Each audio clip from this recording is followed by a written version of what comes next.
ولكن باختصار هو الفيلم يحكي عن طفل يتيم. هذا الفيلم ما عمرو شاف الصورة ديال باه ديال الوالدين ديالو هو وباه، وسيخرج سيح يسافر من المحمدية الدارجة يبحث عن صورة لوالديه، وفي هذا السفر تقع أحداث معينة.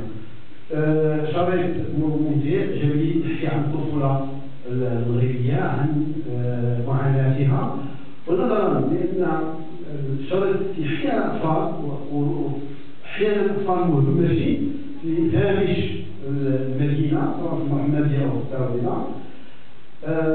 دعينا جزء ديال الجمعيات اللي هي الجمعية الخيرية الإسلامية وجمعية الدار الكبيرة ودار الفتيات باش يجيبوا نخبة أو يجيبوا مجموعة من الأطفال يشاركوا معنا في هذا الحدث ويشوفوا